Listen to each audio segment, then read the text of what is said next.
La idea fue tener charlas preparatorias para el 24 de marzo. La primera charla que hicimos tuvo que ver con una investigación sobre construcciones clandestinas de los 70 y de las organizaciones político-militares. Las compañeras expositoras nos contaron que están investigando acerca de muchas construcciones que habían quedado en el olvido y que se están recuperando. Y bueno, nos mostraron todo un trabajo que está iniciándose y que promete descubrir muchas cosas que quedaron olvidadas. En medio de la estrategia de los 70 de permanecer ocultos a la mirada del enemigo, ¿no? Los objetivos de estas construcciones clandestinas. La segunda charla que tuvimos la semana pasada se llamó Violencia política y lucha de clases en los 70.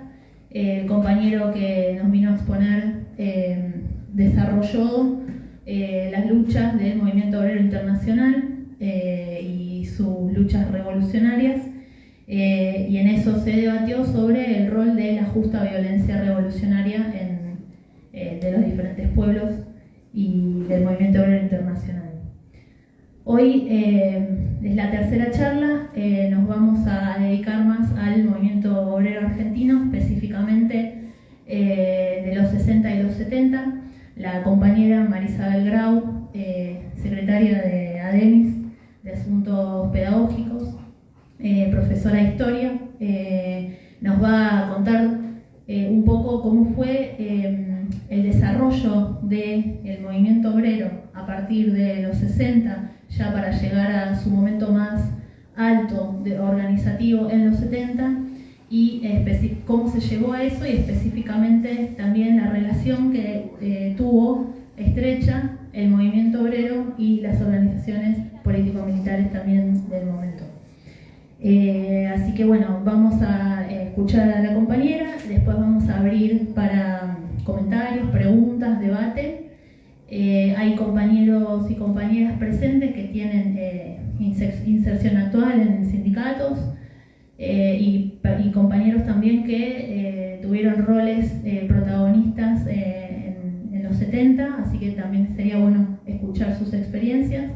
Y bueno, vamos a arrancar sin más. Bueno, primero que nada, muchísimas gracias por la invitación. Para mí es un orgullo poder estar acá en esta casa tan importante donde se respira tanta lucha, tanta revolución. Bueno, como comentaba Laura, quería analizar un poco algo de lo que vine investigando con distintos compañeros y compañeras, que tiene que ver con cómo se fue desarrollando la clase obrera en nuestro país, que, como se plantea en muchos estudios, a fines de los 70, a mediados de los 70, llegó a su punto más alto en términos de conciencia de clase, por lo menos de una parte importante de la clase trabajadora, y cómo este proceso se fue desarrollando durante las décadas previas, durante fines de la década del 50, durante la década del 60, y específicamente lo que nosotros hemos investigado tiene que ver con cuál fue el papel de las organizaciones sindicales para promover ese desarrollo de la conciencia de clase, cuál fue el papel de las organizaciones revolucionarias en ese vínculo con la clase trabajadora, qué políticas se dieron hacia la clase, y cómo se fue constituyendo eso que iba a conformarse como una fuerza social revolucionaria que iba a disputar el poder a la burguesía en los 70. Me parece fundamental partir de un análisis del contexto internacional, porque, como ahora, nuestro país no está aislado de la dinámica de la lucha de clases a nivel internacional, y en la segunda posguerra se va a dar un proceso de crisis muy importante del capitalismo, pero también de disputa muy importante entre proyectos políticos, el proyecto capitalista y el proyecto de construcción del socialismo. sin entrar ahora a analizar las polémicas que puede haber en torno a la Unión Soviética, sin duda la actualidad de la posibilidad de la construcción del socialismo era algo muy presente en todos los países del mundo a partir de la existencia de un bloque de países socialistas. Es así que durante toda la década del 50 y la década del 60 se va a desarrollar lo que se conoce como la Guerra Fría, que en realidad a nosotros nos parece importante plantearlo en términos de contradicción, revolución contra revolución. Y esto va a marcar la época en distintos países del mundo. Por un lado, las guerras de liberación de Asia y África, las luchas de la clase trabajadora en distintos países, la guerra de Vietnam, el Mayo francés y por supuesto la Revolución cubana, que va a tener un impacto muy fuerte en toda América y va a marcar un norte, una perspectiva clara para todos los pueblos de nuestra América.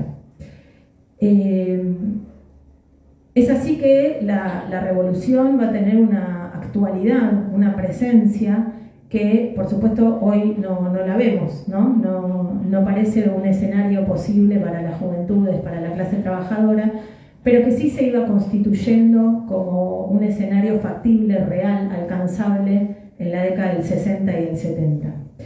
Y en esas experiencias que se van dando en todo el mundo se van transmitiendo conocimientos, aprendizajes que la clase trabajadora y el pueblo todo en Argentina va a ir tomando a lo largo de esas décadas.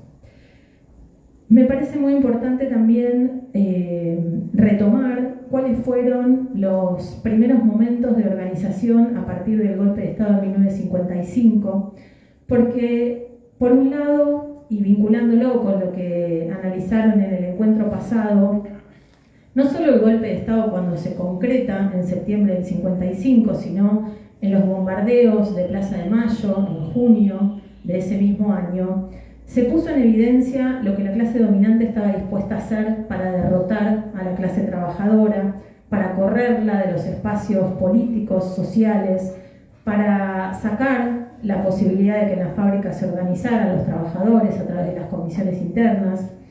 Y el proceso posterior, que es conocido como la resistencia, va a ser un primer momento en el que la clase trabajadora se va a organizar desde las bases, por abajo, no de manera centralizada a nivel nacional desde la CGT, sino que el conjunto de trabajadores y trabajadoras va a empezar a desarrollar una experiencia de lucha en la que la confrontación va a ser muy subterránea, pero también con mucha disposición a dar esa confrontación por una parte importante del movimiento obrero.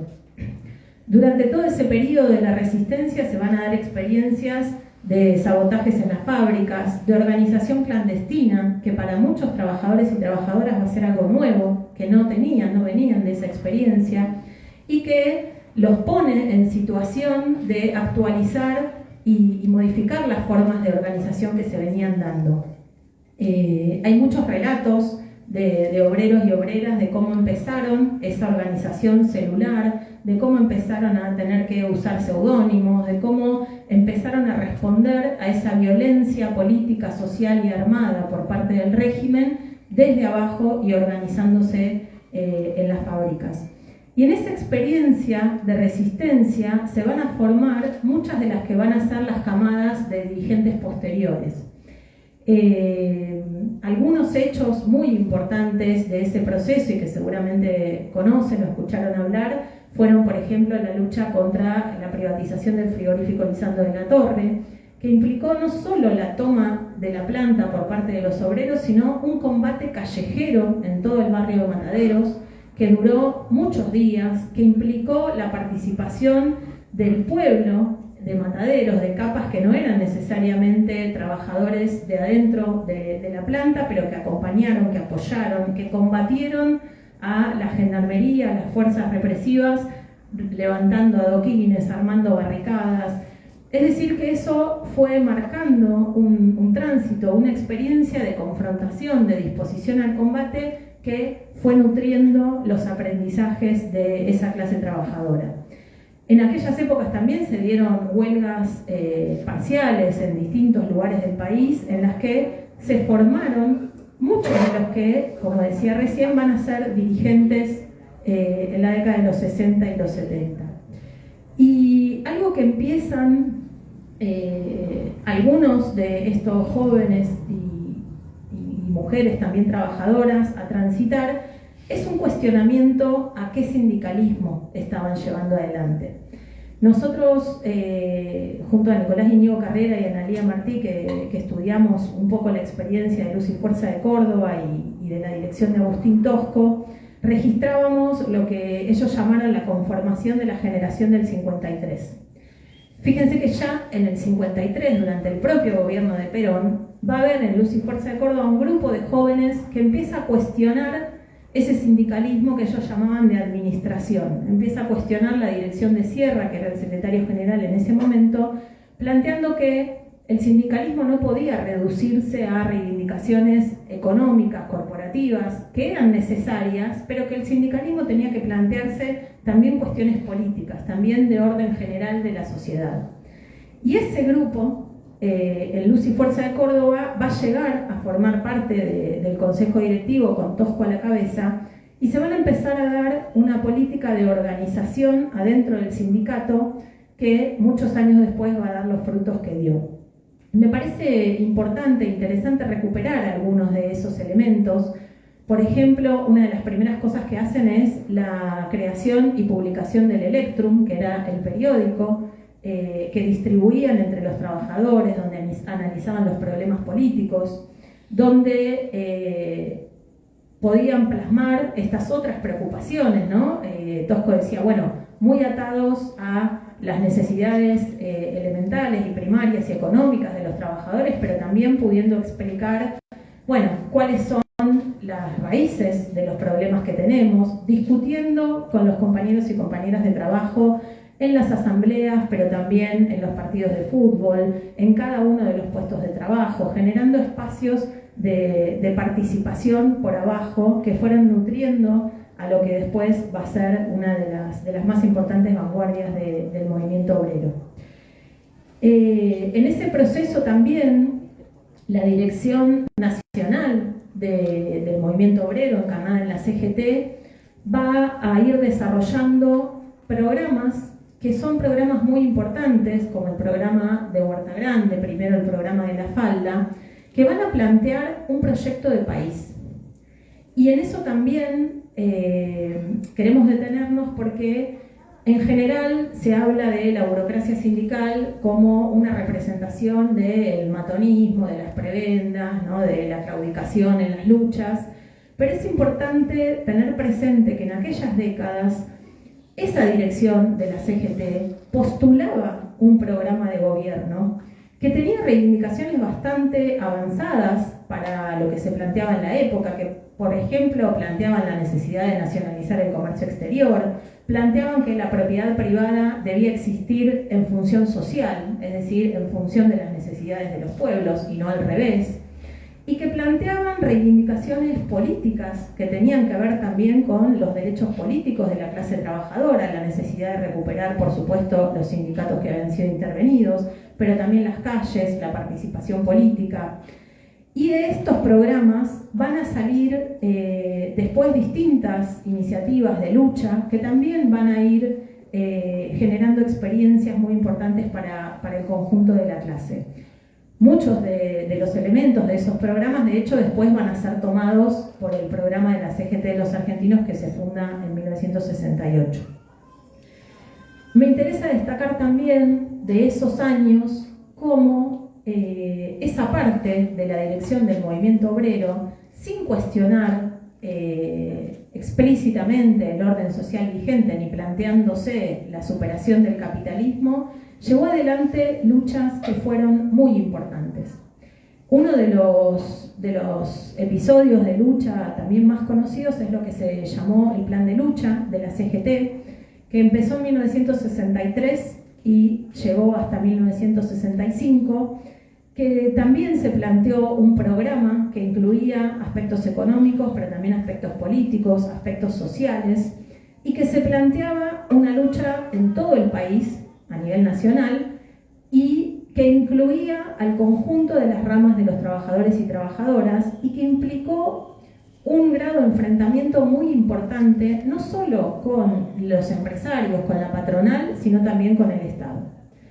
La primera etapa del plan de lucha en el 63 fue la realización de cabildos abiertos, de espacios de discusión en distintos lugares del país, y la que es más conocida es la segunda etapa, en 1964, cuando se realizan las tomas de fábricas y de distintos establecimientos y lugares de trabajo.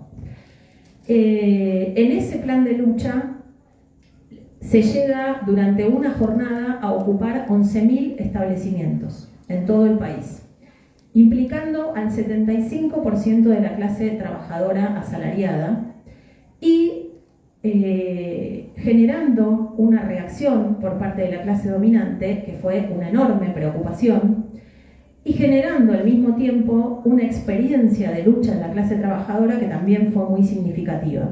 Por un lado, para la organización de esas tomas de fábricas que fueron, les digo de nuevo, ¿no? Imaginémonos hoy si tuviéramos la ocupación de 11.000 establecimientos en todo el país el mismo día, ¿no? La CGT hace un paro de 12 horas y se escandaliza todo el mundo. Bueno, imaginémonos si tomaran las fábricas. Esas tomas de fábricas no fueron meras tomas, sino que implicaron la organización y la preparación en los lugares de trabajo. Por ejemplo, hay un montón de relatos de los compañeros que cuentan cómo preparaban y armaban los miguelitos, cómo soldaban las horquetas para armar gomeras gigantes con las que repeler a la policía cuando llegara a tratar de desalojar las fábricas, cómo se preparaban para la detención y mantener al personal jerárquico y a los gerentes de las empresas recluidos en habitaciones mientras duraba la toma, cómo se preparaban para enfrentar a la policía y a los fiscales cuando efectivamente llegaran a la planta para intentar desalojarla. Esa experiencia de lucha, de confrontación, fue muy importante y fue forjando a la clase trabajadora en una identidad que implicaba el enfrentamiento no solo con la patronal, sino también con el Estado. Con un Estado que había desalojado de los espacios políticos y sociales a la clase trabajadora, con un Estado que estaba planteando con los sucesivos gobiernos y los conflictos que había dentro de la propia clase dominante, que no se ponía de acuerdo y que tenían disputas internas en torno a los planes económicos y cómo llevarlos adelante. Piensen que durante todo ese periodo hubo una alternancia de gobiernos pseudo-democráticos y dictaduras, y que efectivamente, como les decía, implicó un proceso de organización, de lucha, de confrontación que dejó huellas muy importantes para la clase trabajadora y para el pueblo, y que puso sobre la mesa la capacidad de la clase trabajadora de disputar el poder. Aunque eso no se expresó de manera explícita, no es que los trabajadores decían nosotros vamos a las tomas de fábricas porque cuestionamos el capitalismo, porque cuestionamos la propiedad privada. En la práctica, la propia toma del establecimiento, de la fábrica, del lugar de trabajo, implicaba poner en cuestión la propiedad del capital. Y eso fue advertido con mucha preocupación por las clases dominantes. De hecho, hay comunicados de las cámaras empresariales que hablan de subversión, que le piden al gobierno de Ilia en ese momento que termine con la subversión, que esta insurgencia que se está construyendo en las fábricas no se puede permitir.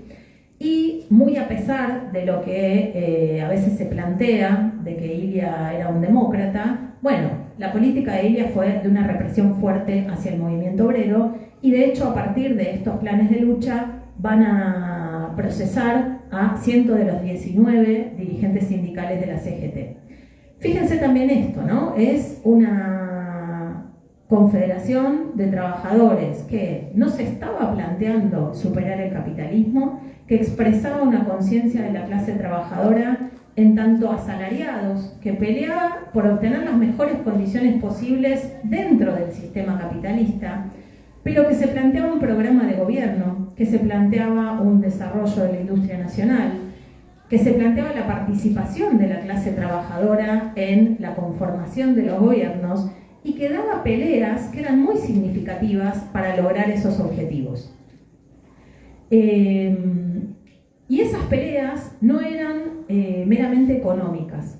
Si bien durante esos años se discutieron los convenios colectivos de trabajo y se peleaba por la normalización de los sindicatos y de la propia CGT, es importante también destacar, y por eso me importa mencionar este ciclo de los planes de lucha, porque durante el año 65 se van a dar dos hechos que fueron también muy importantes.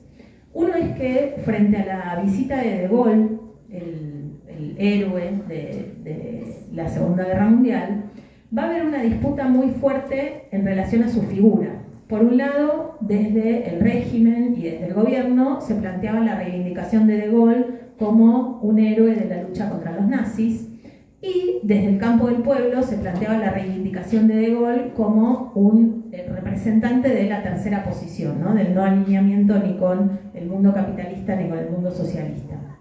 En las manifestaciones que se desarrollaron en la visita de Gaulle, hubo enfrentamientos directos entre manifestantes del campo del pueblo, algunos de ellos que adscribían al peronismo, y los manifestantes que reivindicaban el golpe de Estado del 55, que eran profundamente antiperonistas, y esos enfrentamientos eran enfrentamientos armados en la calle, donde intervenía, por supuesto, la policía, pero donde había una disposición de esa clase trabajadora a dar pelea por reivindicaciones meramente políticas, ¿no? Se planteaban, nosotros tenemos el derecho a manifestarnos, de salir a la calle, a reivindicar esta figura, de reivindicar este proyecto social. Y lo mismo ocurrió cuando, después de fracasado el operativo Retorno, cuando se intenta la vuelta de Perón a la Argentina en ese año y fracasa, llega hasta Brasil y pega la vuelta, para el 17 de octubre de 1965 se van a hacer manifestaciones muy importantes en las que va a haber una confrontación en las calles también muy álgida. Hay registros incluso audiovisuales de lo que fue la concentración en Parque Patricios y en otros lugares del país, donde lo que hubo fue enfrentamiento armado, donde hay obreros heridos y donde hay heridos de la policía también. Y remarco esto porque, de nuevo, ¿no? Cuando pensamos en cómo se va gestando tiempo después la organización de la violencia en sentido revolucionario, bueno, eso no sale de la nada, sino que se viene de muchos años en los que la clase trabajadora va haciendo una experiencia de enfrentar la violencia del Estado, la violencia del poder político, y en donde eso va a irse nutriendo de estas confrontaciones parciales que se van teniendo. Hacia fines de ese año, noviembre del 65, también se van a dar otras manifestaciones importantes en las que desde la policía hay una represión muy fuerte y una organización también muy fuerte y una preparación para las marchas, los relatos también de cómo armaban las molotov, cómo preparaban la defensa frente a lo que sabían iba a ser la represión policial, y termina esa movilización con 3 muertos que son asesinados por la policía, que son Musi, Retamar y Méndez, 3 obreros asesinados por el gobierno de Libia, ¿no? De nuevo, el supuestamente presidente demócrata. Es decir que había por parte del gobierno una perspectiva de represión muy fuerte. Antes la había tenido Frondizi con la aplicación del plan Conintes, ¿no? ¿Se acuerdan de este plan de conmoción interna del Estado? Que en realidad es una legislación de la época del gobierno de Perón, que es aplicada con fuerza por Frondizi y que va a implicar la militarización de las fábricas, que va a implicar una represión muy fuerte en las calles, en los lugares de trabajo. Y frente a lo que son esas luchas, y les decía esta de noviembre del 65, en la que incluso la policía detiene a 659 personas, hay 659 detenidos, de nuevo, ¿no? Imaginémonos estos números en el día de hoy. Si hubiera una manifestación con confrontación en la calle, con ese grado de disposición al enfrentamiento y con ese grado represivo, bueno, estaríamos pensando en otro momento, ¿no? Y detienen al secretario general de la CGT de ese momento, que era José Alonso. En esas confrontaciones se va forjando también toda una camada que empieza a cuestionar la no continuidad de las luchas planteadas por esa dirigencia cegetista. y muchos de ellos son los que vienen construyendo en distintas organizaciones sindicales y que van a dar lugar después a lo que van a ser las principales corrientes de lo que se llamó el sindicalismo de liberación, el sindicalismo clasista. Algunos ejemplos: en el 66, después de ese proceso de organización, va a llegar a la Secretaría General del Sindicato de los Gráficos Raimundo Ongaro, que va a ser el secretario general de la CGT de los argentinos. En esos años, por ejemplo, Agustín Tosco también va a participar de esos enfrentamientos, de esas huelgas, va a estar una semana preso por el apoyo a una huelga de los trabajadores de la energía eléctrica en Misiones. Es decir, que hay un conjunto de dirigentes, obreros, obreras, que van haciendo una experiencia de lucha que se va a plasmar en un salto en la conciencia en los años posteriores. Como les decía, en el marco de esa constitución de un plan de contrainsurgencia continental, el conjunto de la clase dominante entiende para 1966 que hay que terminar con esta subversión y con esta disposición al enfrentamiento por parte de la clase trabajadora, y se va a producir el golpe de Estado de 1966 con Onganía a la cabeza, que ya había dado su famoso discurso en West Point, en la Academia de los Estados Unidos, donde plantea la famosa doctrina de seguridad nacional. La política del gobierno de Onganía, que va a implicar el intento de puesta en marcha de lo que después va a ser plasmado a partir del 76, va a tener muy importantes consecuencias para la clase trabajadora, todo un régimen de lo que se llamó la racionalización, el intento de aumentar la productividad, el intento de que las fábricas que no están a la altura de la competitividad del mercado cierren. Se va a dar el cierre de los ingenios azucareros, que generó luchas muy importantes en Tucumán. Y ahí, por ejemplo, el caso de la lucha de los obreros y de las obreras de los ingenios fue uno de los más importantes puntapiés para la constitución de lo que va siendo, lo que va a ir plasmándose como ese sindicalismo combativo. Ahí las compañeras asienten y se ríen, después nos van a contar su experiencia. Se conmemora, se recuerda siempre la figura de Hilda Guerrero de Molina, ¿no? La esposa de uno de los obreros azucareros, y a mí me parece muy importante destacar que no era solo la esposa de un obrero azucarero, era una compañera que organizaba, era una compañera que hacía ollas populares, que organizaba a los trabajadores, que trabajaba en la clandestinidad, que organizaba a las demás esposas y a los pibes de los barrios, y que el asesinato de Hilda Guerrero de Molina no fue una bala al azar que se disparó, sino que fue una bala dirigida a Hilda Guerrero de Molina porque era un ejemplo de organización obrera.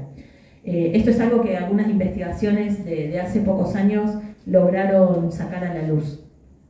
Y el ataque del gobierno de Onganía va a ser muy fuerte hacia la clase trabajadora, pero también hacia el movimiento estudiantil. Va a ser, bueno, ¿no?, la noche de los bastones largos, la persecución a los estudiantes y las estudiantes universitarios, y va a ir también ahí empezando lo que va a ser después plasmado como esa unidad obrero-estudiantil que se construyó durante esos años en distintos sitios en donde había una gran cantidad de estudiantes universitarios, pero en particular en lugares donde los estudiantes universitarios eran a la vez obreros.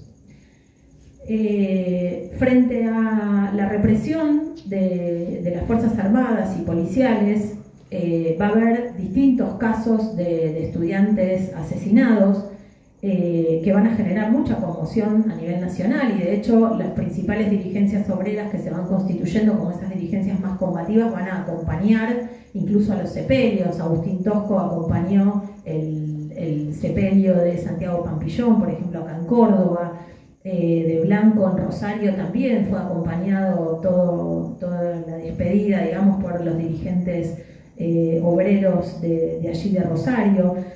Y en particular en Córdoba, el movimiento estudiantil se va a vincular muy fuertemente con la clase trabajadora, porque, como les decía, efectivamente son estudiantes que a la vez son obreros. 5.000 de esos estudiantes trabajaban también en fábrica.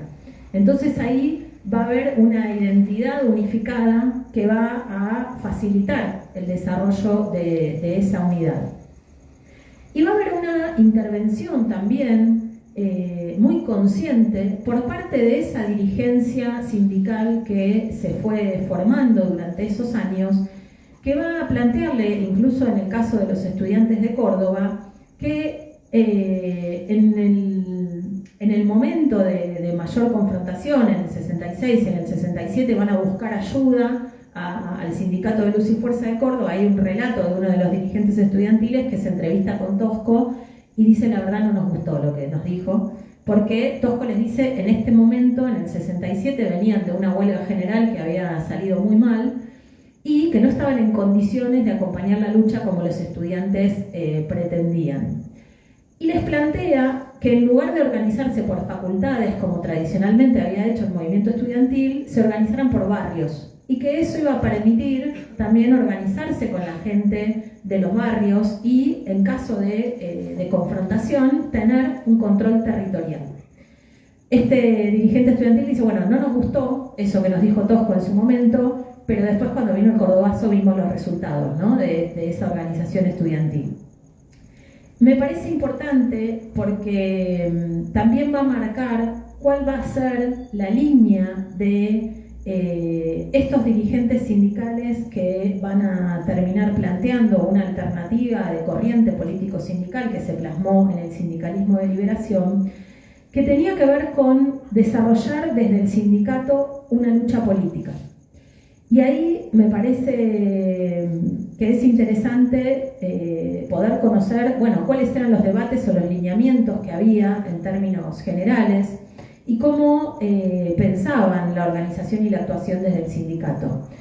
Frente a quienes planteaban que el sindicato solo tenía que dedicarse a administrar los recursos y a repartir esos recursos y a pelear sola. Y eso fue llevando a que estos dirigentes pusieran en pie lo que va a ser un movimiento de disputa con la conducción de la CGT, que se va a plasmar en 1968 con el Congreso Normalizador, en el que efectivamente las posiciones que planteaban un sindicalismo combativo, un sindicalismo de liberación, un sindicalismo que planteara una alternativa social y que planteara a la clase trabajadora con capacidad de conducción de ese proyecto de sociedad, efectivamente ganan en ese congreso, en el que eligen como secretario general a Raimundo Ongaro, y la CGT de los sectores bandoristas se retiran de ese congreso y van a formar la CGT Azopardo. En esos años, entonces, en los que va a haber fuertes disputas, ¿no?, por esa conducción del movimiento obrero, la CGT de los argentinos va a encarnar ese sindicalismo de liberación que, bueno, Tosco es uno de los que más va a desarrollar explícitamente y va a sintetizar todos esos años de construcción, de organización que viene dando la clase trabajadora. Por un lado, van a plantear qué es la burocracia y por qué combaten a la burocracia. Pero lo plantean no en el sentido de lo que habitualmente se dice, bueno, son unos cuantos matones que reprimen las luchas de la clase trabajadora y que se acomodan en el poder y tienen coches y plata y negocian con las patronales. Todo eso, por supuesto, es así. Pero va a ser un planteo que es más político, que plantean que efectivamente quienes solo restringen la acción sindical a la pelea por reivindicaciones económicas y se dedican a administrar los recursos que las patronales o el Estado pagan a los trabajadores, terminan teniendo posiciones burocráticas, posiciones en las que no plantean la perspectiva de desarrollo de la conciencia y de la organización de la clase trabajadora.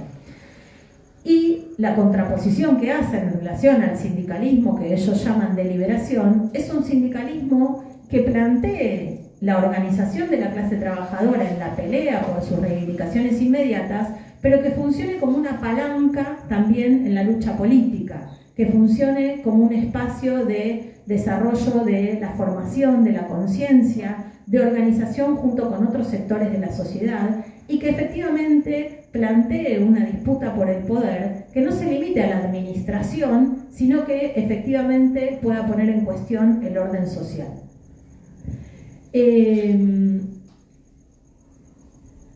En esos años también se va construyendo lo que va a ser otro de los grandes lemas de este sindicalismo de liberación, que va a ser la unidad en la acción, que es algo también, ¿no?, que hoy estamos discutiendo fuertemente, ¿no? Bueno, más allá de nuestras diferencias, más allá de nuestras distintas perspectivas, ¿en qué momentos necesitamos unidad en la acción para poder enfrentar a las clases dominantes, para poder enfrentar a los gobiernos y poderes de turno?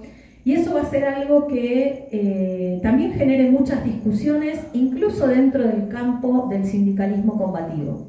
Quienes sostienen desde el sindicalismo de liberación la perspectiva de unidad en la acción van a conformar en Córdoba una CGT en la que integran una agrupación de sindicatos independientes que van a compartir la dirección de la CGT con algunas representaciones incluso del peronismo, pero que entienden que tienen que dar esa disputa por la conducción del movimiento obrero, no rompiendo la unidad en la acción, en la calle, en la lucha, con esos sectores también de la clase trabajadora que aún no se estaban planteando la superación de una perspectiva peronista y del orden social capitalista.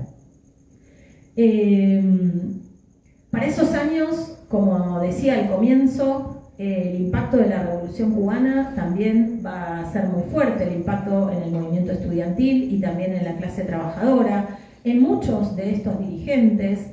Cuando nosotros estudiamos la biografía de Agustín Tosco, encontrábamos, por ejemplo, los relatos en los que él cuenta que se juntaban en la casa del viejo Pedro Milesi y escuchaban Radio Rebelde, ¿no?, de Cuba, y cómo reivindicaban la figura de Che Guevara, cómo se van acercando al marxismo. Tosco va a ser un gran estudioso del marxismo y a partir de 1972 él lo va a explicitar públicamente y empieza a constituirse como un norte, como una perspectiva, como una estrategia política clara, la necesidad de construcción del socialismo. Esto, por supuesto, se va a ir desarrollando en los años posteriores, ¿no? Pero me parece importante que vayamos viendo cómo todo eso se va a conjugar y va a tener sus expresiones en la constitución de esa fuerza social revolucionaria que se expresa a partir del 70. Bueno, sin duda, frente a lo que fueron las políticas de Onganía, el momento más importante, el salto cualitativo en términos de enfrentamiento a la dictadura, al gobierno y al régimen, fue el Cordobazo. No tengo que contarles acá a ustedes qué fue el Cordobazo, pero sí me parece importante mencionarlo como un momento de quiebre, ¿no?, como un momento de lucha callejera popular con toma de territorio, de enfrentamiento, de disposición a la combatividad del conjunto del pueblo, dirigido por la clase trabajadora en unidad con el movimiento estudiantil, pero que plantea el enfrentamiento a la dictadura como una meta y con un método que es el combate callejero, para el que también, recuperando esas experiencias, como decía al comienzo, ¿no?, de las tomas de fábrica, de la elaboración de los Miguelitos, de la preparación de las Molotov, bueno, van a llevar adelante una lucha muy, muy dura y efectivamente eso va a ser el comienzo de la salida del gobierno de Onganía. En ese momento muchos le terminan preguntando a Tosco, bueno, ¿por qué no tomaron la casa de gobierno, no?, si ya estaban ahí? Y Tosco la respuesta que da es, bueno, no nos habíamos planteado ese objetivo. No era el objetivo, la clase trabajadora no se estaba planteando eso, no se estaba planteando todavía gobernar, llegamos hasta donde pudimos. Bueno, va a ser detenido Tosco, una parte importante del movimiento obrero, pero es sin duda esa lucha de calles lo que va a reflejar cómo el conjunto del pueblo está desplegando una lucha de clases que tiene una dirigencia, que se plantea una meta de liberación nacional, pero que empieza a ser de liberación social, que empieza a cuajar toda esa experiencia en una estrategia que empieza a plantearse superar el orden social capitalista y buscar una alternativa revolucionaria. Después, bueno, estos ASOS se van a replicar, bueno, saben, en Rosario, en Mendoza, en Tucumán, en distintos lugares del país, y en todos esos lugares, ¿no?, con la radicalidad de la lucha de clases, la radicalidad del enfrentamiento y la disposición a confrontar. A partir del 70 se van a expresar en la calle con mucha más fuerza, ya ahí las organizaciones revolucionarias, las organizaciones político-militares armadas, muchas de las cuales se habían ido constituyendo en los años anteriores, el PRT en el 75, pero que van a partir de esa disposición a la lucha, esa organización, a ir cada vez más, por un lado, nutriéndose de esas dirigencias, de esas camadas de obreros, de esas camadas de estudiantes que iban desarrollando esa experiencia de lucha y que empiezan a plantearse la perspectiva de una revolución socialista. Y por otro lado, desde estas organizaciones revolucionarias se empiezan a dar una política de inserción en el movimiento obrero, en los sectores fabriles, en los sectores estudiantiles, en todos los lugares de trabajo. Y esto me parece también muy importante reconocerlo y conocer cuáles eran esos lugares de inserción, porque mucho se ha dicho en relación a que estas organizaciones revolucionarias estaban aisladas del movimiento de masas, o que era el foquismo, ¿no?, que planteaba un foco pero que no tenía nada que ver con las luchas populares.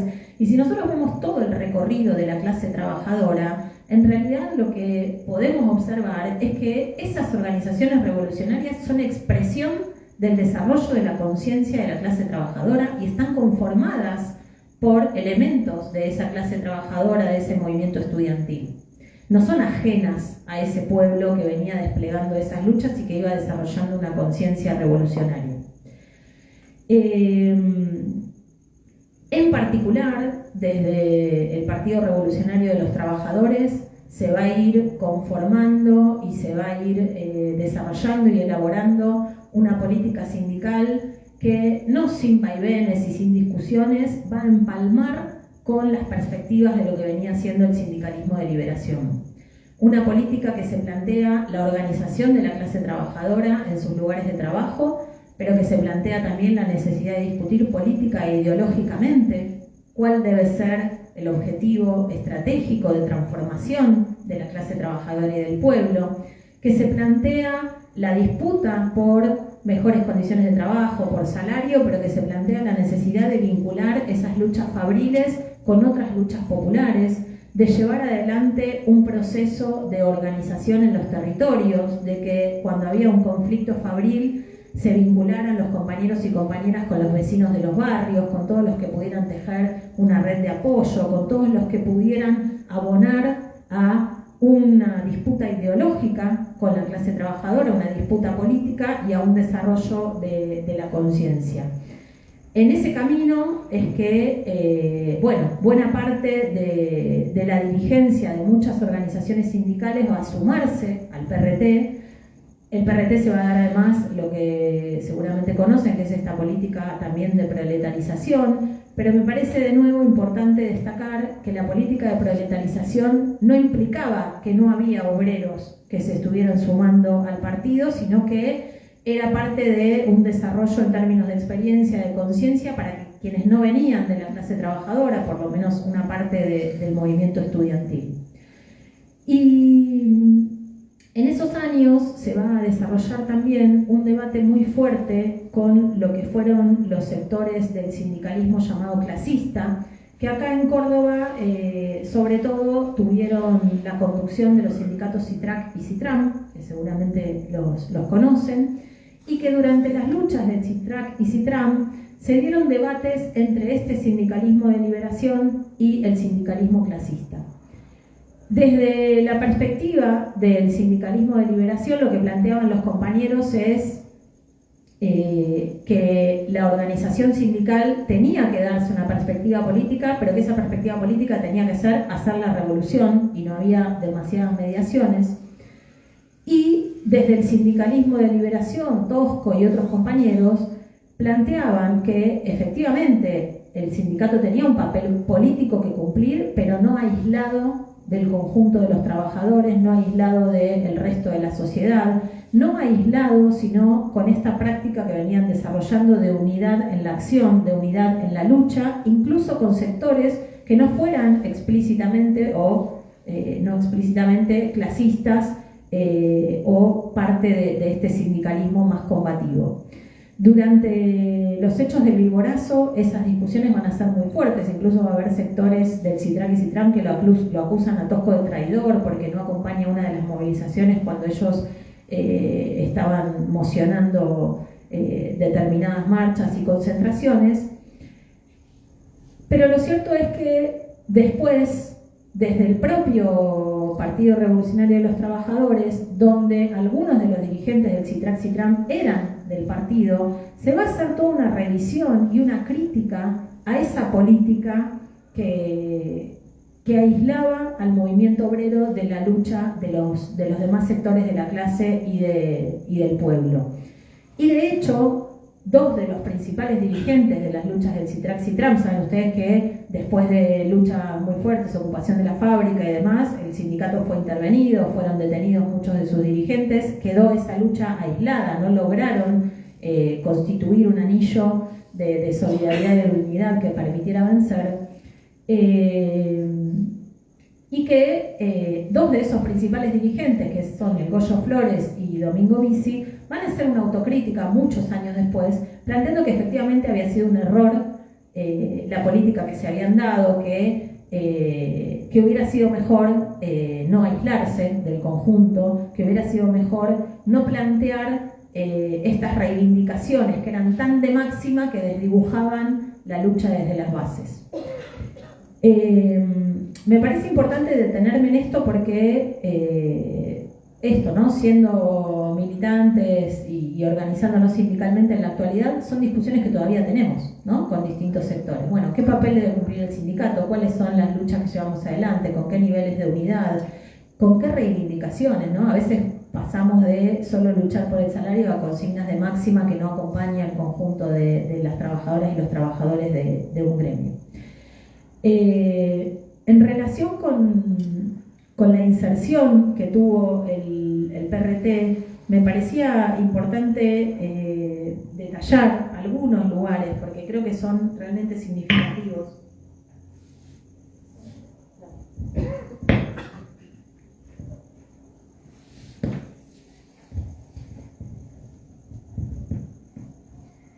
Y que se van a plasmar cuando se formen a partir de 1974 y 75 las coordinadoras de los principales cordones industriales, tanto de la zona del Gran Buenos Aires como acá en Córdoba.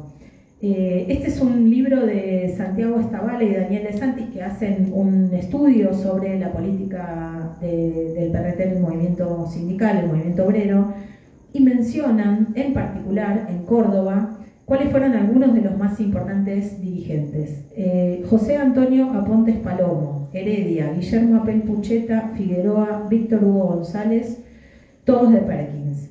Máximo Sánchez y Ceballos de Les Mata, Hugo González y el Petizo Sánchez de Ica Renault, Wenceslao Vera de Obras Sanitarias, Bernal de ATSA. Acá mencionan a Susana Funes, pero que me aclaraban que era simpatizante y amiga, aunque no miembro pleno del partido. Y el Flaco Caña Murúa de Luz y Fuerza. Otros compañeros más, aunque no fueran de la directiva, acá se está mencionando solamente a quienes eran parte de las comisiones directivas.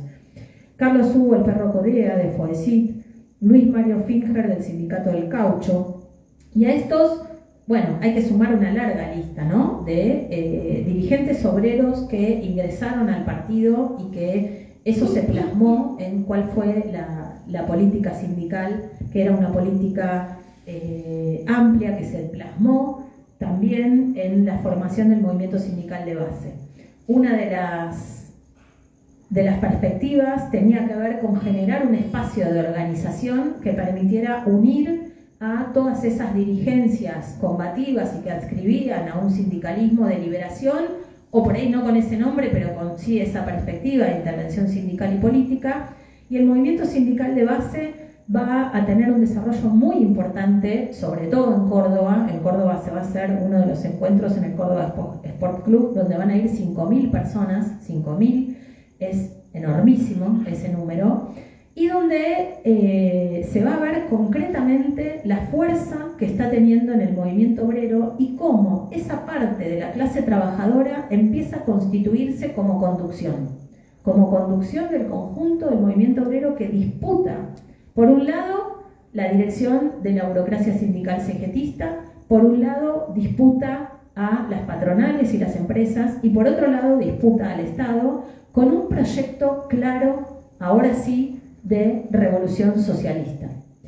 Y eso es algo que, obviamente preocupaba y ponía en jaque a las clases dominantes y que iba también nutriendo, ¿no?, con mucha fuerza al resto del movimiento obrero que se iba sumando a esas experiencias con delegados, con delegadas y demás. Me parece muy importante destacar dos cosas que nosotros en una primera investigación no habíamos tenido tan en cuenta, y que es el papel de las mujeres obreras. En general, cuando hablamos del cordobazo pensamos en varones de overol, cuando hablamos de Luz y Fuerza pensamos en Agustín Tosco con su overol, y las mujeres han tenido un papel muy importante en las luchas de todos estos años. En el caso de Luz y Fuerza de Córdoba, por ejemplo, Susana Funes fue una de las compañeras que participó de este grupo militante que promovió el desarrollo del Electrum, que escribía notas, que promovía la organización de sus compañeros de trabajo, que era parte de la dirección política. Es una de las compañeras que participó en la resistencia en el sindicato cuando en el Cordobazo lo vienen a detener a Tosco. Digo, era una compañera, una militante política, una dirigente política que estaba al lado de Tosco, que era la compañera personal de Tosco, pero que valía por sí misma como militante y en general no es reivindicada como muchas otras, ¿no? Digo, también con el propio Partido Revolucionario de los Trabajadores, en general conocemos los nombres de los varones y no de las compañeras mujeres, y tendríamos que darnos la tarea de investigar un poco más sobre ellas. Susana Fiorito de Visitante Ficamos. También Susana Fiorito. Creo que incluso pudo salvar el archivo. Exacto. En ese congreso que les decía del MCB, una de las cosas muy significativas fue el ingreso del Frente de Mujeres con una bandera enorme, que fueron 400 mujeres que entraron y que se venían organizando en las fábricas, en los lugares de trabajo, compañeras del PRT que trabajaban en las fábricas o que eran esposas de obreros de las fábricas y que se organizaban, se juntaban a estudiar, a hacer formación con las compañeras trabajadoras y que dieron peleas muy importantes que recién ahora están empezando a estudiarse y a salir a la luz. Por ejemplo, obreras del ESMATA que peleaban por iguales condiciones salariales de trabajo que sus compañeros varones, que muchas veces eran su pareja, su marido. Por decirles una, los varones tenían comedor adentro de las fábricas, las mujeres comían en la vereda, en el suelo, porque no tenían espacio para comer. Hicieron una toma de fábrica en el 71, solo las mujeres con sus reclamos, digo, ¿no? Y a veces cuando pensamos en la historia del movimiento de mujeres, de las mujeres trabajadoras, nos remitimos a la lucha de las huelguistas de la Ford en Inglaterra, bueno, y las mujeres de acá también, las trabajadoras han dado luchas muy, muy importantes que me parece importante retomar y destacar. Bien, en esos intentos de coordinación va a haber también muchas discusiones en torno al MCB, porque efectivamente después de un momento de mucha participación empezó a no lograrse una dirigencia muy desde abajo. Incluso hay algunos de los boletines internos del partido que dicen, bueno, no puede ser que todos los de la mesa de dirección del MCB somos el 80% del partido, entonces tenemos que lograr que los que dirijan sean los obreros de base y lograr esa unidad de acción. Y después se va a intentar constituir el movimiento sindical combativo en un momento en el que se intenta coordinar a nivel nacional todas esas luchas. La lucha de Villa Constitución de los obreros de la UOM va a ser uno de los puntapiés muy importantes para plantear la necesidad de una coordinación a nivel nacional, y sin duda las huelgas de junio y julio y el papel de estas coordinadoras fabriles, en las que tuvo mucho que ver, de nuevo, ¿no?, la militancia consciente de las organizaciones revolucionarias adentro de las fábricas para organizar por abajo, a ese grupo, a ese sector de trabajadores que efectivamente ya estaba expresando una conciencia que superaba los límites de la clase en tanto asalariados. Y tan fuerte va a ser esa manifestación de esas coordinadoras que en lo que fueron las huelgas de junio y julio del 75, enfrentando al Rodrigazo, el plan de Celestino Rodrigo, que tiene muchas similitudes con el plan económico del gobierno actual, van a obligar a la CGT a sacar un paro nacional cuando estaban peleando frente al gobierno de Isabel Perón. El derrotero posterior al 76, bueno, no me detengo en eso ahora, aunque fueron muy significativas también las luchas y la resistencia de la clase durante la dictadura misma. Para finalizar, me parece fundamental que quede claro esto, ¿no? Que la clase trabajadora desarrolló, por lo menos en una parte, una perspectiva revolucionaria, que una parte importantísima de la clase trabajadora, a través de la forma en la que fueron generando y desarrollándose estas experiencias de lucha, estas experiencias de organización sindical, fueron parte de lo que se constituyó como una fuerza social revolucionaria, y que las expresiones de las organizaciones revolucionarias fueron dirección de esa parte de la sociedad argentina que se planteó la disputa por el poder, la disputa con las clases dominantes y la construcción de una revolución socialista. Retomando algunos de estos planteos, para terminar, me parece importante que nos sirvan para pensar en la actualidad, quienes intervenimos en distintas ramas de trabajo y nos organizamos sindicalmente. Muchas veces tenemos estas discusiones: cuáles son las tareas partidarias, cuáles son las tareas sindicales, cómo vinculamos la lucha económica con la lucha política. Y en general, después de lo que fue la derrota post-dictadura y la derrota de ese proyecto revolucionario, que no fue solo en Argentina, sino que fue a nivel continental, hay una tendencia a que la perspectiva de los sindicatos vuelva a ser de esos sindicatos de administración y que solo nos organizamos por reivindicaciones económico-corporativas.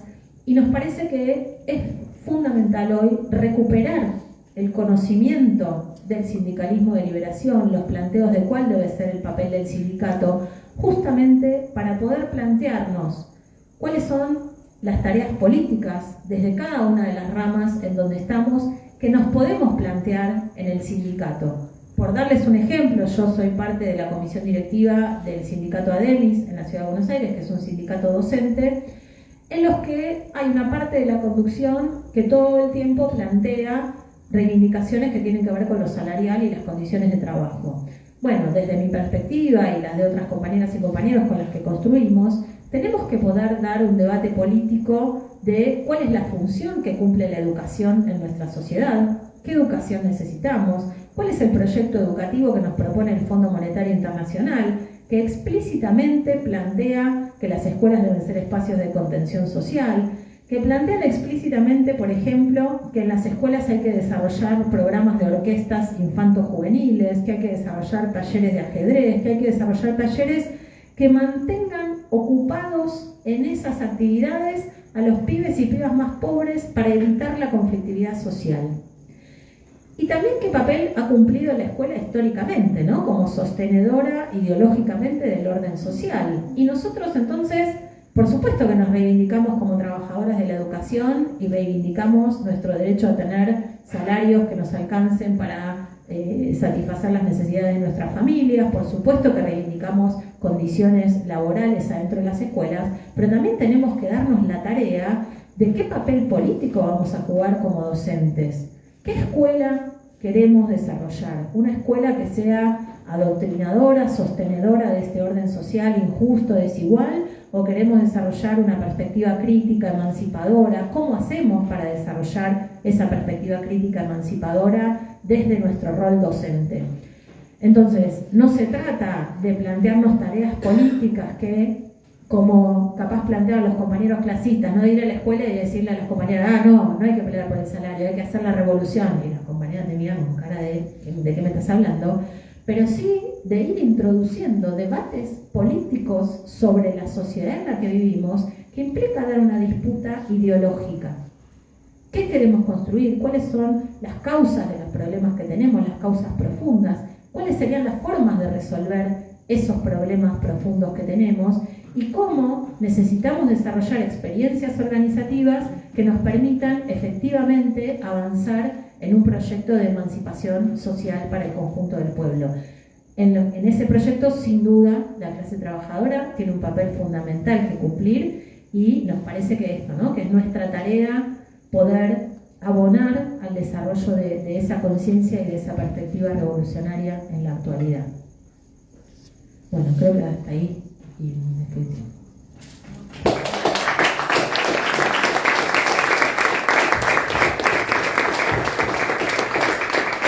Bueno, buenísimo, muy lúcido. Vamos a abrir para comentarios y preguntas y al público en general, así que quien quiera le pasamos el micrófono. Hay otro. Allá hay otro también.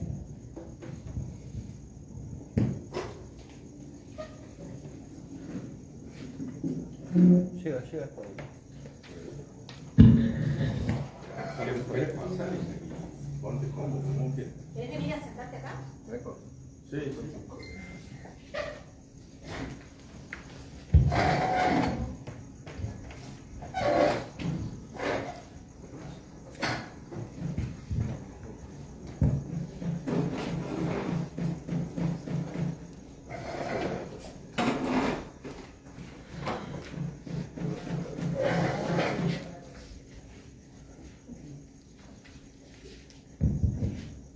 Hola, buenas noches. No me conocen, vienen a pasar.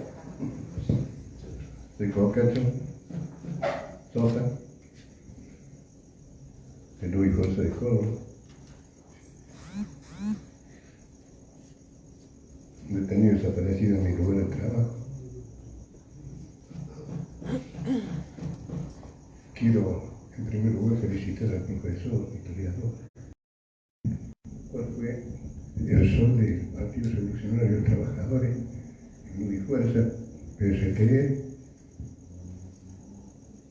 en esos momentos, en los años 70, cuando yo ingreso a la empresa, me toca el orgullo de compartir el lugar con el Gringo Tosco, con muchos compañeros, en los cuales también me nombran de delegado, el año 72, y paso a conformar luego lo que eran las organizaciones armadas, el PSTE, y quiero hacer una síntesis nomás de lo que era la relación de nuestro partido con la organización gremial. Luis Fuerza en esos momentos tenía 2.500 afiliados, de los cuales nuestro partido, nuestra organización, tenía una distribución de casi el 25% del periódico, del combatiente. Todo eso, que eran compañeros que se habían conformado en las luchas de los años 70, que venían ya desde el Cordobazo, de las liberaciones del Gringo Tosco, que venían siendo una parte política gremial muy importante de Córdoba, en la cual estamos orgullosos, por supuesto. Los exige a la célula partidaria a trabajar. Si el día tenía 24 horas, nosotros teníamos que trabajar 25 horas en el gremio. Vivíamos en el gremio. Compartíamos con el gremio, con las comisiones directivas, con el cuerpo general de delegado al cual pertenecía. Para desarrollar y entregar cuál era nuestra política revolucionaria para el gremio. Con esto quiero decirle que tuvo ese sector, el gremio, del conocimiento que tenían de nuestra postura revolucionaria. Tan es así que llega a conformar desde una primera célula, en la cual tengo que destacar al compañero Caña Murúa, uno de los iniciadores, junto con el Negrito Bazán, compañero secretario de acta, el Gringo Tosco, el Caña también compañero de la misma sección del Gringo, y logramos conformar 4 células. Dentro de ellas era la primera célula, que es la que desarrolla toda la parte política gremial del partido, y donde nacen 2 frentes muy importantes, 2 células muy importantes, que es la célula de la defensa del gremio, de la defensa obrera, del PRTR, el cual toma acciones en defensa del gremio, en la custodia del Gringo, en algunas acciones que también los costó ESODE, tuvimos ESODE, pero que el Gringo tuvo la capacidad de hacerlos ver cuáles fueron esos errores. Si quiere se la desarrollo, pero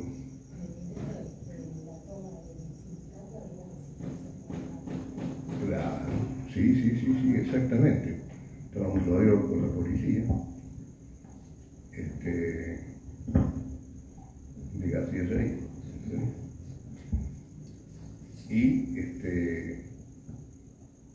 la organización armada del partido tenía, que era en este caso era el Caña Murúa, que lo llevaba adelante con toda la célula de él, ¿no? Que había formado ya la célula militar, y después formar, para no confundir, la célula de la mujer. ¿Cómo participa la mujer en el frente de Luz y Fuerza? Una de esas compañeras era la compañera Negro Bazán, y madre de algunos compañeros nuestros, esposas, por lo general las esposas, participaron en la célula del Partido de Revolución de los Trabajadores de Luz y Fuerza.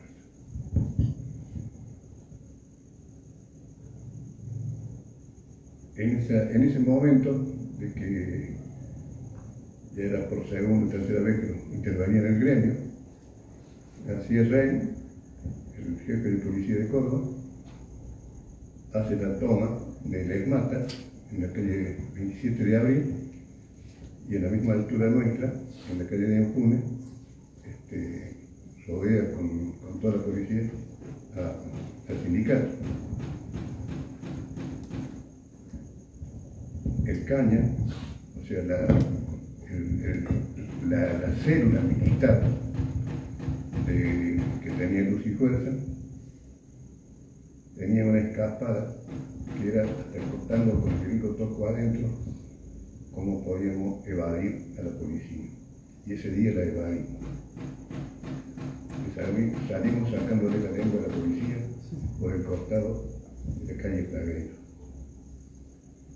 Por ahí bajábamos en escaleras de soga que habían preparado los compañeros. Esa sección era la sección de medidores de EP y tenía salida a lo que era la calle Plagueiro.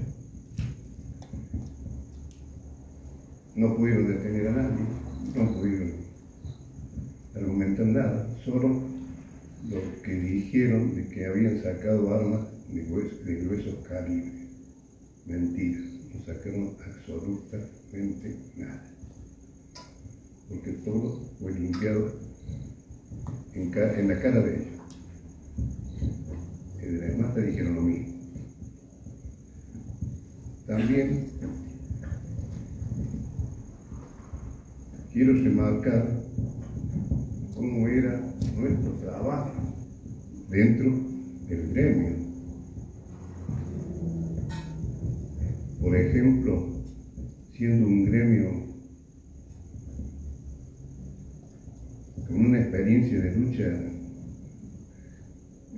nacional hasta internacional por la participación del gringo,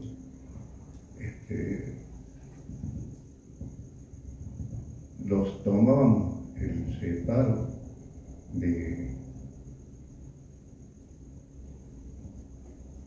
enorgullecerlos a través de las luchas que eran prácticamente adherir a todos los compañeros que estaban en lucha, a todas las organizaciones gremiales, incluso, le digo más, hasta la policía misma. El gremio le dio el aval solidario, siendo que después lo reprimimos. Pero la experiencia de Luz y Fuerza en esos momentos, después también está la participación de los compañeros que caen presos, ¿no? Negrito Atencio estuvo el viernes pasado acá, Tomás Litopino, no fue de los compañeros presos, Atencio, Santillán, Fabiolo, el Gordo Arao, y me estoy olvidando de uno. Bueno, entonces todo eso fue la experiencia gremial que se difundió en Córdoba, ¿no? A través de nuestro gremio, de Luis Fuerza, de ESMATA, de la UTA, de la Boca, había compañeros de la Boca también dirigentes muy buenos, y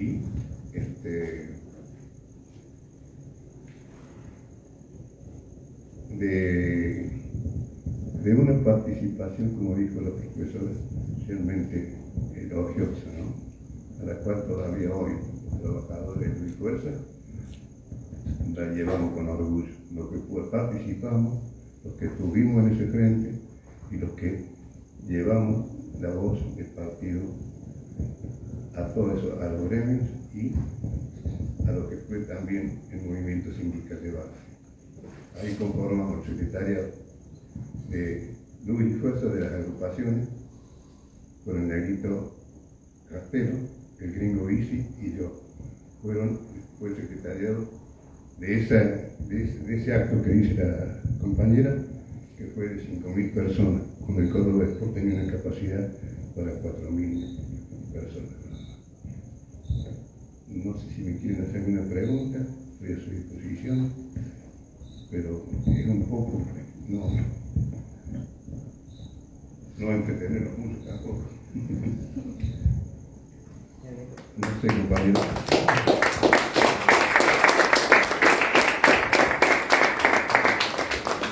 Yo te quiero preguntar dos cosas.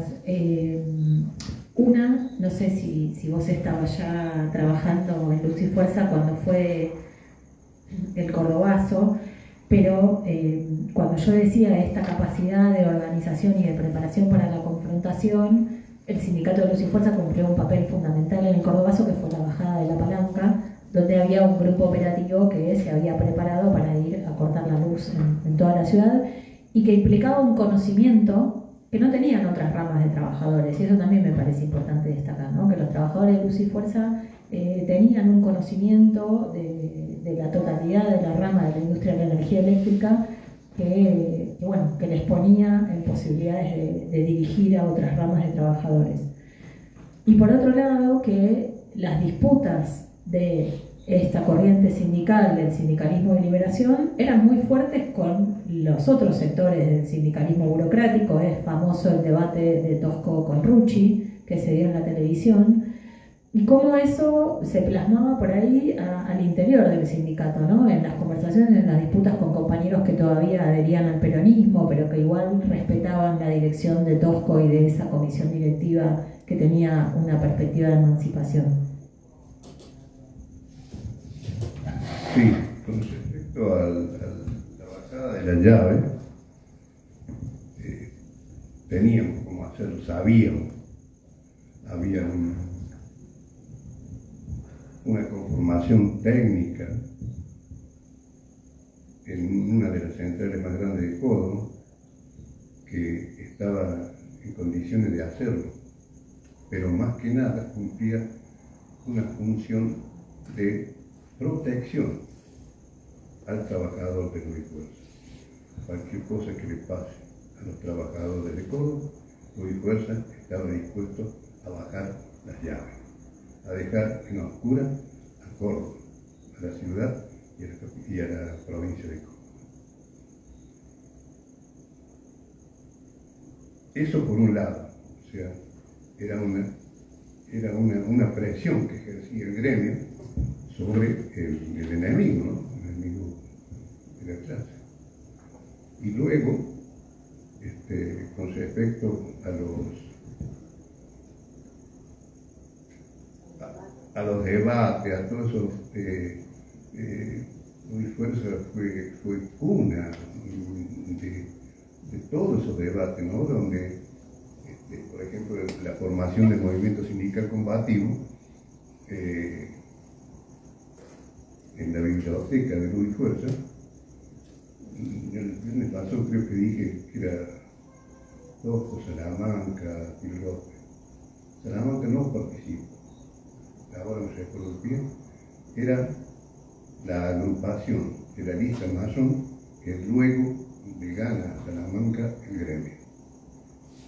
Esa es la parte más combativa y después, durante el golpe del 76, fuimos buscando a todos sus compañeros. A mí me sacaron de la cárcel, a compañeros que estaban ya jubilados de la EMATA, Negro Luna, Ceruti, estuvieron presos conmigo en la seccional décima que estaba en la avenida Beresafio. Había era un sótano, de ahí lo tuvieron porque fue uno de los problemas económicos que Córdoba le revierte a la dictadura. No recuerdo cómo era el nombre del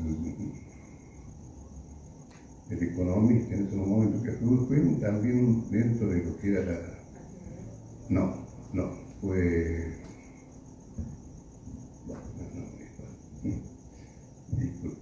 Pero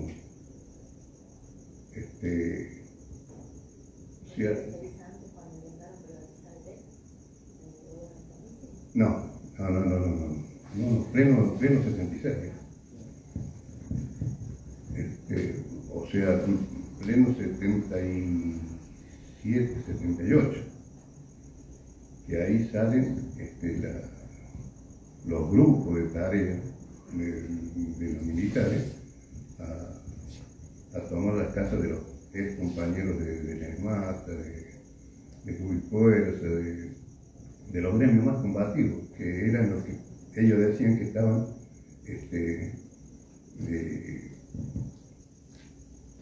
generando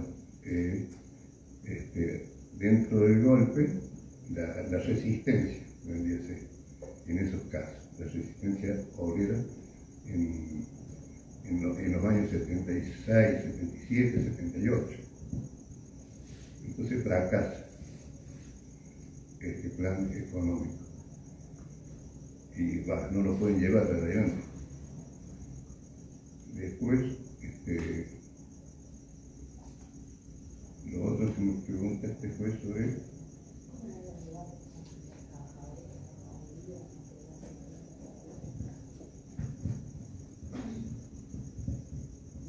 los debates políticos. Fueron siempre de un crecimiento hacia el convencimiento de qué era lo que los gremios combativos debían transmitir al pueblo, a la clase trabajadora. La liberación social de nuestra patria. Y ahí fue un poco como el peronismo fue tomando gran parte de esa discusión y fue creciendo a la par de nuestra lucha. ¿cierto? Y Gringo también nos planteaba la unidad en la acción, que era la unidad de la acción en la calle. O sea, la revolución también se hacía en la calle. Las conquistas sociales, las conquistas laborales eran en la calle. Y ahí me parece que fueron debates de mucha importancia, pero más que nada a niveles estructurales, no a niveles barriales, a niveles de pueblo, o sea, de base. En la base nosotros lo planteamos con el movimiento sindical de base, donde participaban todos los que eran agrupados. El movimiento sindical combativo hubo un debate que era más que nada un debate estructural de las organizaciones gremiales importantes, o sea, a nivel de los dirigentes sindicales. Eso es lo que yo pude y puedo expresar. A lo mejor me equivoco, ¿no? Pero eso es más o menos lo que recuerdo yo de eso. A mí me parece muy importante esto que cuenta el compañero, porque algo que no dije, capaz dándolo por sentado, pero me parece importante destacar, es que no se explica el golpe de Estado del 76, estamos a 2 días del 24 de marzo, si no se entiende que fue un golpe contrarrevolucionario, que fue un golpe contra un proyecto revolucionario encarnado en esa fuerza social que dirigía la clase trabajadora y que una parte muy importante del pueblo acompañaba.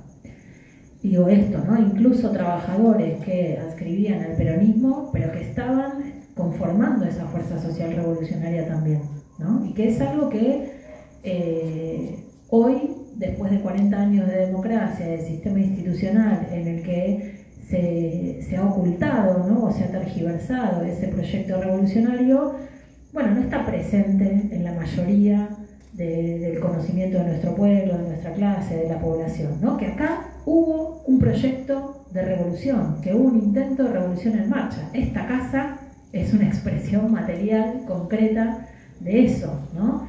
A veces hablamos de las experiencias frustradas de la revolución en tal o cual país y no hablamos del proceso revolucionario en Argentina, ¿no? Y me parece que es algo que está bueno destacar. Y no hablo más, perdón.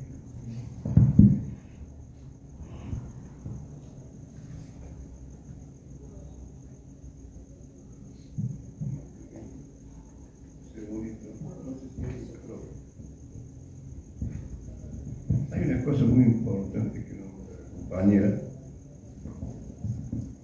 y en la cual un poco siempre se lo transmito a los compañeros que pueden. Huerta Grande y La Falda fueron los proyectos más avanzados que tuvo la clase trabajadora, y que no pudimos difundirlo en lo que es la juventud, en lo que es hacer docencia con esa juventud, que hoy no saben, no conocen, no tienen ni idea de lo que son esos proyectos. Uno de los proyectos, me parece, de mayor envergadura que tuvo la dirigencia gremial de Argentina, ¿no? Del país. O sea, eso fue, incluso antes que se fuera el Gringo Vice, se lo planteé de que me lo consiguiera a esos 2 documentos, porque eran documentos realmente extraordinarios, y que teníamos que difundirlo en las fábricas, en los lugares donde trabajaban los nuevos trabajadores, donde va a surgir el nuevo hombre. El hombre nuevo va a surgir de nuevo. Y acá se ve eso. Esta imprenta lo está demostrando, lo está haciendo con mucha responsabilidad política y con mucha responsabilidad de lucha. Eso los va a llevar a los nuevos. Gracias, compañeros.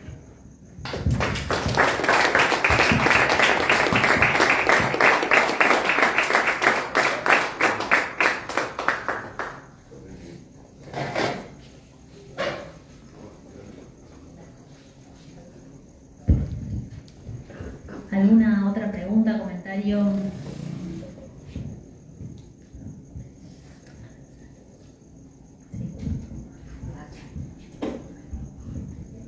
Buenas noches a todas y todos. Bueno, primero decirle que muy buena tu disertación. Ya a mí me queda una duda ahí. El PRT en algún momento se divide. Yo no te podría decir en qué año fue porque no me acuerdo, pero sí recuerdo que se divide donde se convierte en el PRT combatiente, que es el que se va a luchar a lo que luego fue la guerrilla en Tucumán y demás. Y el otro sector que queda en La Verdad, donde se forma luego el PCT y surge Nora Schiapponi, Coral, van a elecciones, estoy hablando en 1973, si no me equivoco. Más o menos tengo la fecha porque mi hija nació el 10 de marzo y era la primera vez que iba a votar, me lo prohibió. Pero bueno, yo creo que cuando contamos la historia, también es esta parte que nos guste o no nos guste, es parte de esta historia, ¿no? Por eso me quedó como en el aire.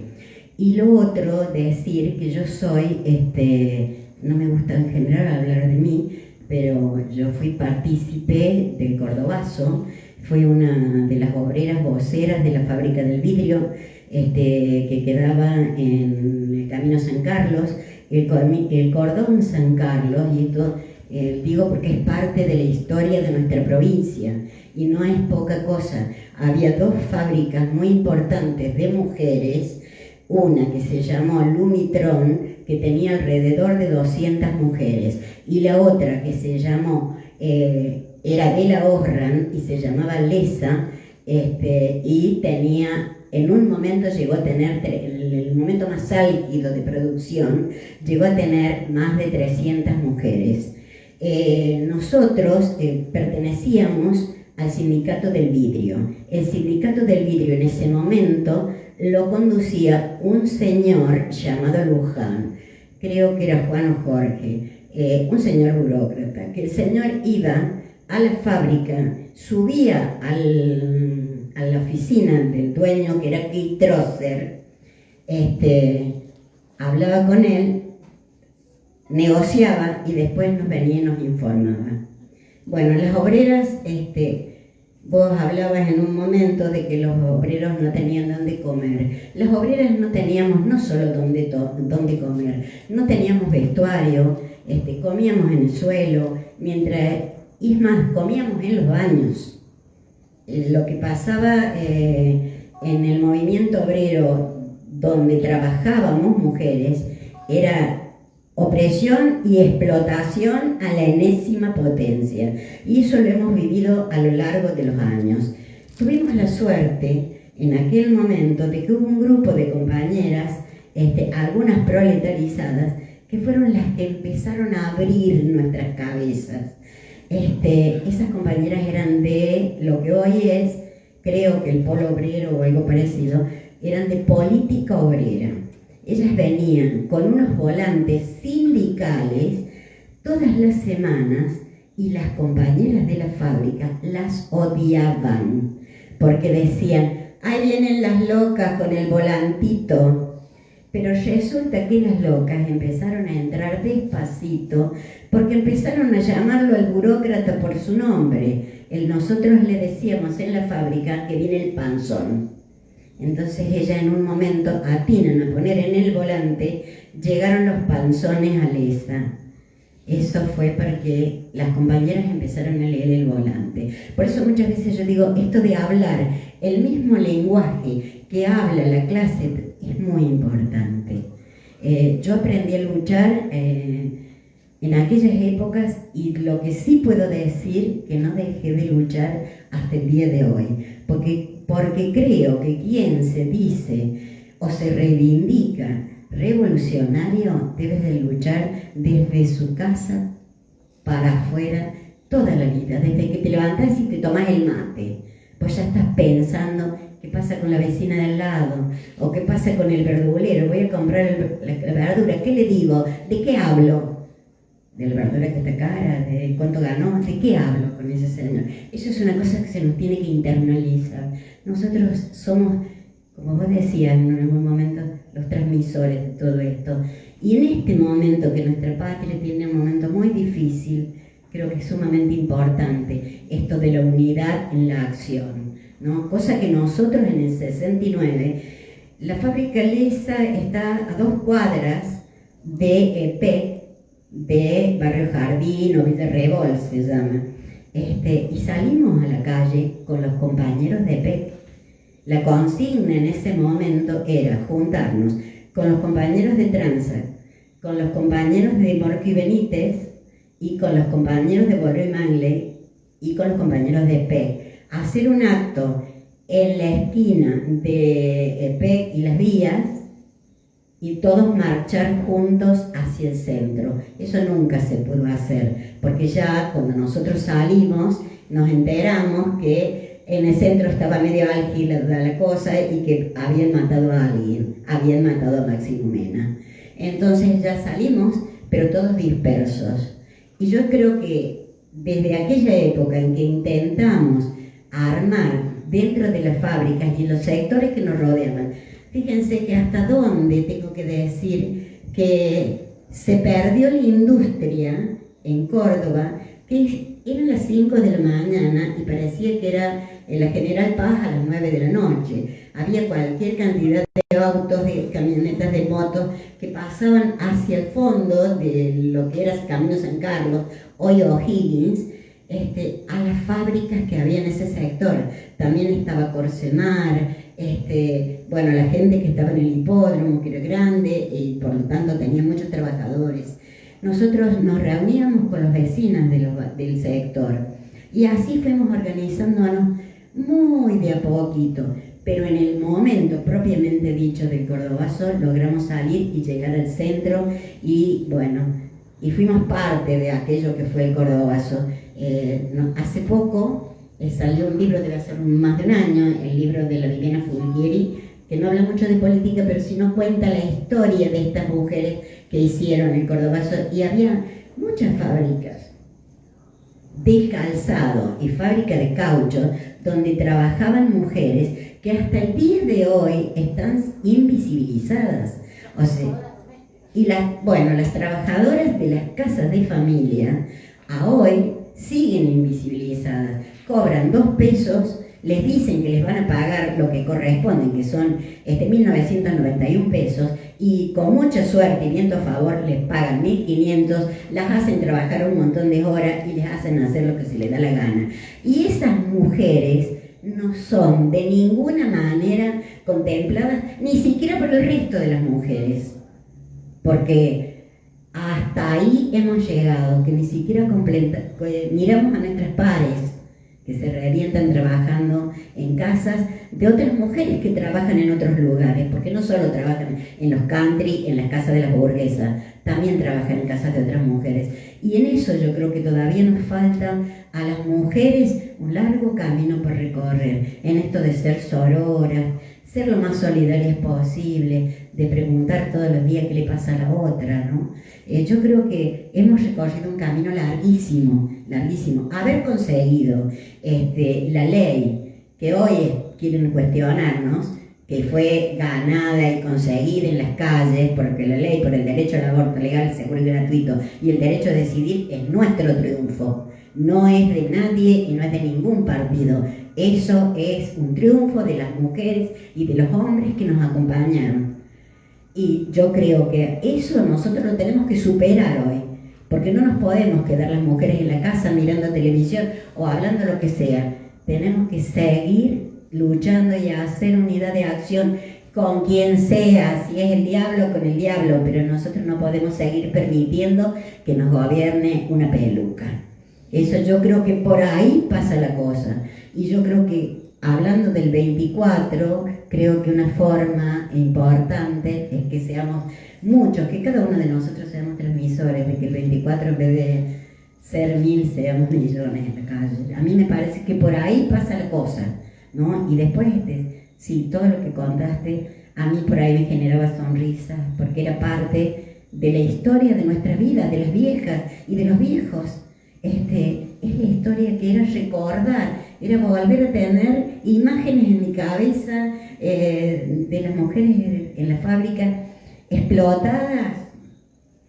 Nosotros vivíamos con los ovarios y las mamas, pero hinchadas todo el tiempo, quemadas todo el tiempo. Hay compañeras que todavía tienen marcas que le han quedado porque saltaba el vidrio caliente. El vidrio se funde a 800 grados y nosotros le generamos la fortuna a Kitrosser y a la Orram. Entonces, todas esas mujeres que nos hemos perdido y que seguimos siendo invisibilizadas, yo creo que es momento de que empezamos de alguna manera a visibilizarnos. Eso era lo que me quedó ahí en el aire, esto del PRT, PC y demás. Y creo que hay muchas cosas que quedan en la historia que tenemos que seguirle dando vuelta hasta que salga, hasta que surja todo y que las viejas y los viejos podamos ser transmisores de eso. Esa es mi idea. Gracias a todos.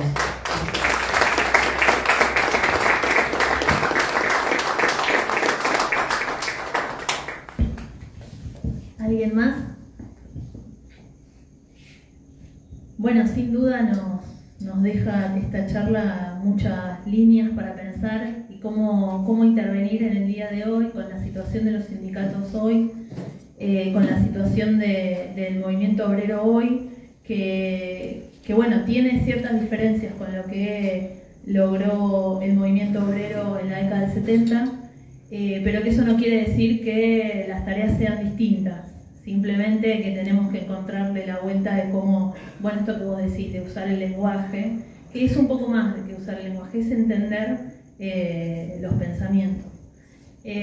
Así que, bueno, si no hay más intervenciones, queríamos en primer lugar agradecerle a la compañera Marisabel Grau esta charla. Sí.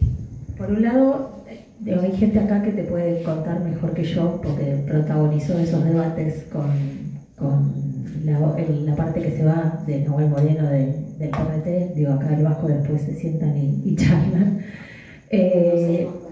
Sí, lo imagino. Es verdad que no conté porque forma parte de todos los debates y que era uno de los puntos importantes en las diferencias que había entre los dos sectores. Cuál era la política hacia el movimiento obrero y el sector de Nahuel Moreno, que después va a constituir el PCT, tenían una perspectiva que fue calificada como entrismo, que planteaba que había que insertarse en la clase trabajadora, entrar, de ahí la palabra entrismo, aun cuando para eso hubiera que ocultar la pertenencia o la identidad política o la perspectiva política revolucionaria. Incluso diciendo, no, sí, adherimos, somos todos peronistas, nos hacemos y después te voy a ir convenciendo, ¿no?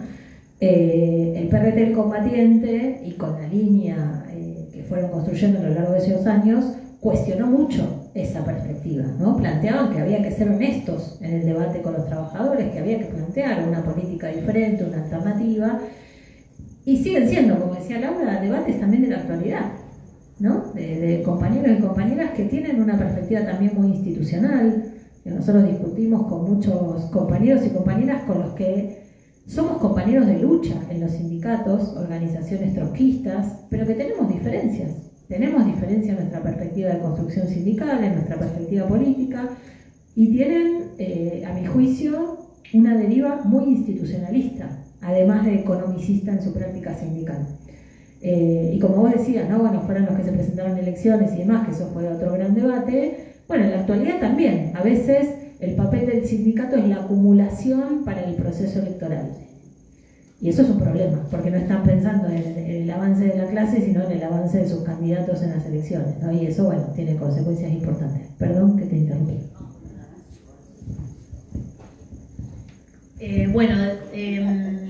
Entonces, un poco para terminar, queríamos agradecerle a Marisabel y entregarle un recordatorio de la casa. Gracias a vos.